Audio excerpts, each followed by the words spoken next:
नमस्कार दोस्तों, आप सुन रहे हैं हमारी podcast series remedies through gems and precious stones.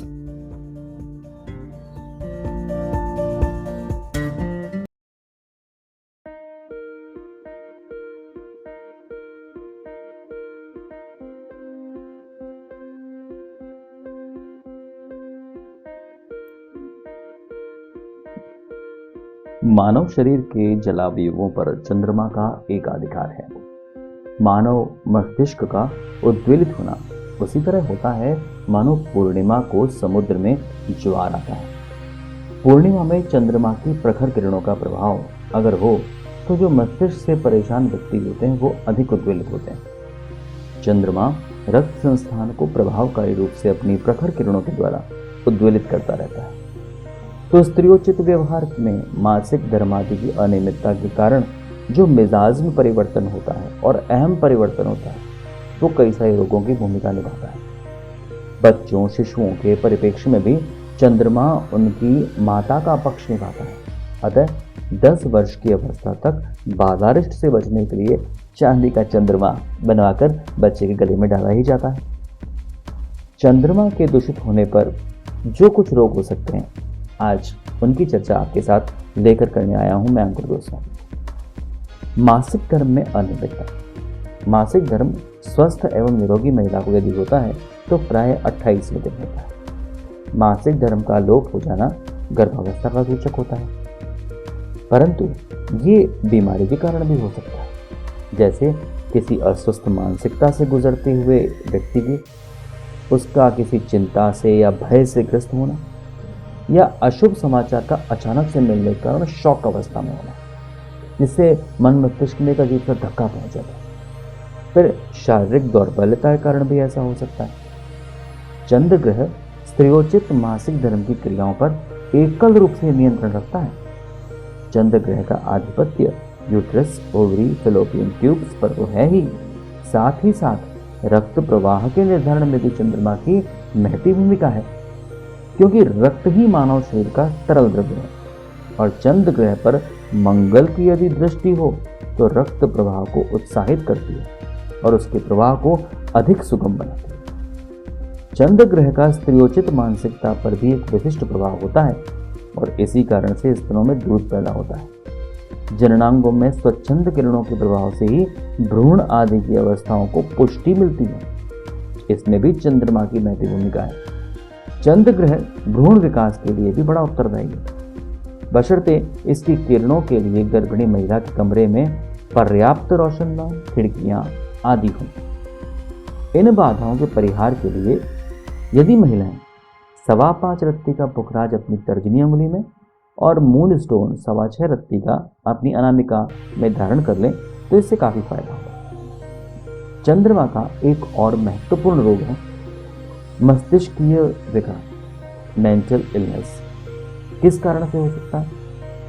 खोपड़ी या मस्तिष्क में चोट लग जाए, किसी चिंता या फिक्र जो आपको बहुत दिनों से परेशान कर रही है उससे, मस्तिष्क के स्नायुओं का कट जाना, फट जाना, क्षतिग्रस्त हो जाना, मस्तिष्क की धमनियों का संकुचित हो जाना, ट्यूमर या फिर किसी नशीली दवाओं के कारण, उसके प्रयोग के कारण ऐसा हो सकता है।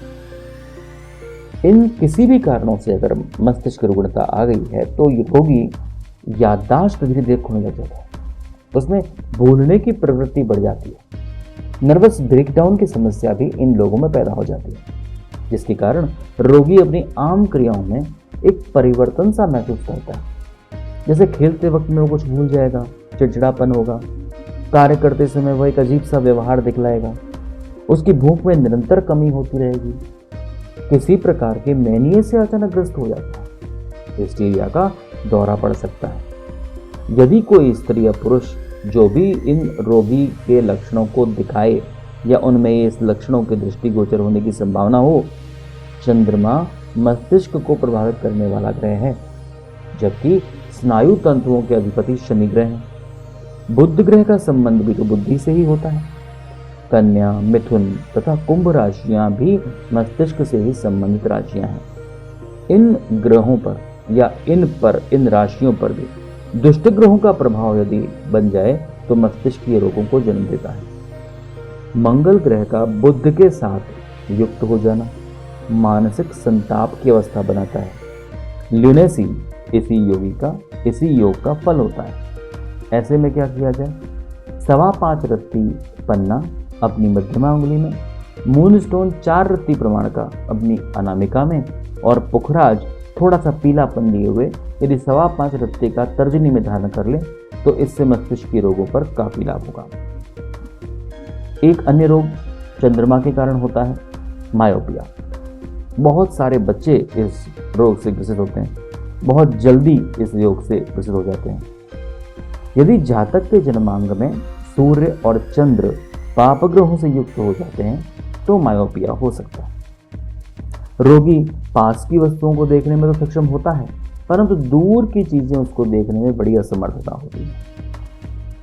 यदि वो माणक 4.25 रत्ती का अपनी कनिष्ठा में और श्वेत बसरे का मोती 5.25 रत्ती प्रमाण का अपनी अनामिका में धारण कर ले तो लाभ संभावित है। पार्शियल और कंप्लीट ब्लाइंडनेस, अंधपन के कारण कई सारे कारण हो सकते हैं। अंधपन किसी दुर्घटना के कारण, आंखों की रोशनी के चला जाना, पुतलियों का क्षतिग्रस्त हो जाना, ऑप्टिक नर्व के डैमेज हो जाने के कारण, या फिर आंखों के लेंस का जल जो है वो सूख जाता है तो भी ऐसा हो सकता है। रेटिना की कोशिकाओं में डीजनरेशन, ये कुछ इंपॉर्टेंट कारण है जिसके कारण स्थायी अंधपन पैदा हो सकता है। अतः स्थायी अंधपन की अवस्था में रत्नों द्वारा कोई उपचार संभव नहीं है, लेकिन अस्थायी अंधपन तो दूर किया ही जा सकता है। जी हाँ, अस्थायी अंधपन अगर है, अस्थायी कारणों से है, इसमें रत्नों के काफी सारे प्रभाव देखे गए हैं। सूर्य ग्रह का अधिकार आपकी दाईं आंख पर होता है, जबकि चंद्रमा का आपकी बाईं आंख पर। अस्थायी अंधपन को दूर करने हेतु यदि माणक अपनी तर्जनी अंगुली में 4.25 रत्ती प्रमाण का और मोती 5.25 रत्ती प्रमाण का अपनी अनामिका में धारण कर लें, इससे फायदा होगा। नाक की बीमारियां, नाक की कई बीमारियां होती हैं, जैसे नाक का बहना, नक्सीराना, नाक में बलगम जम जाने के कारण श्वास में रुकावट आना, किसी चोट आदि के कारण नाक की रचना में परिवर्तन हो जाने के कारण इन्फेक्शन हो जाना और नाक में रोग उत्पन्न हो जाते हैं। क्रॉनिक इंडाइजेशन या फिर क्रॉनिक स्वेलिंग से भी नाक लाल रहती है। नोज ब्लीड, जिसे मेडिकल भाषा में एपिस्टेक्सिस कहते हैं, नाक की एक बीमारी है। जातक के 6 या 8वें स्थान में चंद्र ग्रह बैठा हो, मंगल, शनि अथवा राहु से कंबस्ट हो, इन स्थानों में वृष राशि पर इन ग्रहों की स्थिति हो तो ये नाक संबंधी रोग होने संभावित है। मूंगा 8.25 रत्ती प्रमाण का अपनी अनामिका अंगुली में धारण कर लें, इससे तुरंत लाभ होगा। कॉमन कोल्ड साधारण सा इन्फेक्शन है, सर्दियों में इसकी शिकायत आमतौर पर देखने को मिलती है। मेडिकल भाषा में इसे फेरेंजाइटिस फेरेंजा या रेंटिस रेस्पिरेटरी इन्फेक्शन कहते हैं। ये रोग चंद्रमा पर शनि के कुप्रभाव से होता है। ऐसे में मूंगा धारण कर लें और लाल वस्त्रों को पहनना शुरू कर दें, इससे रोग में अवश्य लाभ होगा। 8.25 रत्ती का मूंगा अपनी अनामिका में धारण कर लें तो तुरंत फायदा देखने को मिलेगा। कुछ बच्चों के रोग ऐसे होते हैं क्योंकि बच्चे अपने रोग को बता पाने में भी बड़े असक्षम होते हैं। बच्चों में बालारिष्ट के कारण अनेक रोग हो जाते हैं, जो बालक की 10 वर्ष की आयु होने तक प्राय बार बार रिपीट होते रहते हैं। बालक माँ की ममता, प्यार, दुलार के कारण पुष्ट होता है और माँ के स्नेह से ही वह वृद्धि भी करता है।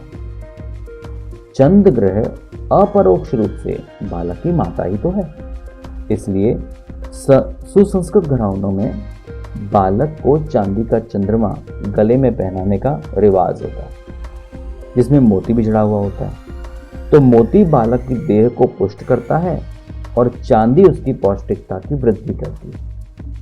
चांदी की करधनी पहनाते हैं, पायलें आदि बच्चों को पहनाने में उनके रोग निरोधक क्षमता बढ़ाने में सहयोग करते हैं।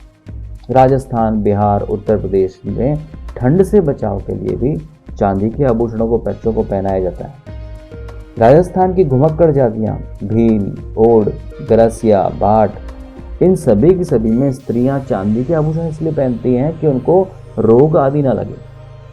बालकों में चेचक, खसरा, छोटी माता, बुखार की आम शिकायत रहती है। 8.25 रत्ती मूंगा उनके गले में पेंडल में डालकर पहना दिया जाए तो लाभ अवश्य संभावित है। तो ये तो थी कुछ चंद्रमा से रिलेटेड हमारी कुछ डिजीजेस, जिसको कि डॉक्टरी भाषा में साइंटिफिक अलग ढंग से ट्रीट करते हैं, और जेम्स के तरीके कुछ इसमें अलग होते हैं। अवश्य ही इस तरह की और भी अन्य बीमारियों के बारे में चर्चा करेंगे। सुनते रहिएगा हमारा episode remedies through gems and precious stone.